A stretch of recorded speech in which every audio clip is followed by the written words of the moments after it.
পুজোর চাঁদার জুলুম তপসিয়ার গোবরায় একটা গোটা পরিবারকে রাস্তায় ফেলে বেধড়ক মার। পুজোর চাঁদা দিতে দেরি করা হচ্ছে স্রেফ একথা বলে একটা গোটা পরিবারকে যেভাবে মারধর করা হচ্ছে, আক্রান্তের দেওয়া সেই ছবি আপনারা দেখতে পাচ্ছেন। কিভাবে টেনে হিচড়ে রাস্তায় ফেলে মারধর করা হচ্ছে দেখুন সেই ছবি। তপসিয়ার ঘটনা, বাড়ির নিচে নির্বিচারে লাঠি ঘুষি রড বাঁশ দিয়ে মারধর করা হয়।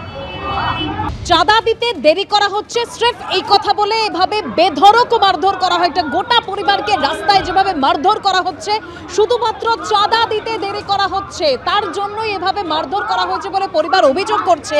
এবং পরিবার এটাও বলছে যে হামলাকারীরা সবাই তৃণমূলের সদস্য, হামলাকারীরা সবাই ফেরার, তাই আতঙ্কে ভুগছে এই পরিবার।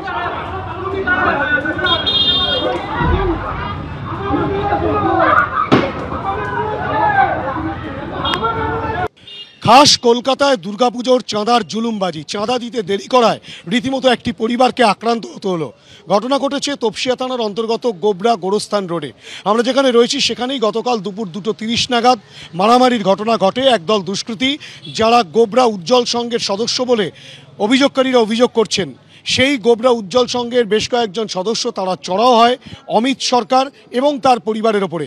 অমিত সরকার যেটা স্পষ্টত অভিযোগ করছেন, তাদের এই যে দোকান রয়েছে সেই দোকানের থেকে 3000 টাকা চাঁদা কাটা হয় এবং তাদের আরও একটি দোকান রয়েছে সেখানে 1000 টাকা চাঁদা কাটা হয়, অর্থাৎ কিনা মোট চাঁদা কাটা হয় 4000 টাকার। পাশাপাশি মৌখিকভাবে আরও 6000 টাকা চাওয়া যায়, অর্থাৎ মোট 10,000 টাকা চাওয়া হয়েছিল এই চাঁদা বাবদ।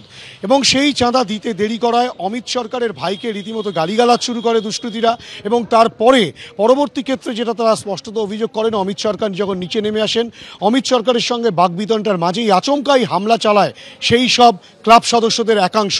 এবং শুধু তাই নয়, অমিত সরকারকে যেমন মারধর করা হয়, তার শরীরের একাধিক জায়গায় আঘাত রয়েছে, লাঠি সোটা রড দিয়ে মারধর করা হয়েছে, কিল ঘুষি মারা হয়েছে। তার পাশাপাশি এই যে বাইক রয়েছে অমিত সরকারের, সেই বাইকটাও কিন্তু ক্ষতিগ্রস্ত করা হয়েছে। এখানে রীতিমতো ইট দিয়ে এই যে তেলের ট্যাঙ্ক রয়েছে সেই জায়গাটা রীতিমতো ক্ষতিগ্রস্ত করা হয়েছে। শুধু তাই নয়, বাইকের যে সামনের অংশ, ক্যামেরা পার্সন দীপ্তেন্দুকে বলবো একবার দেখাতে, যে সামনের অংশটাও কিন্তু রীতিমতো ভেঙে ফেলা হয়েছে ইট দিয়ে। এই যে গোটা ঘটনা ঘটেছে, সেই গোটা ঘটনার নেপথ্যে অমিত সরকার যেটা স্পষ্টত বলছেন যে মূলত চাঁদার জুলুমবাজি।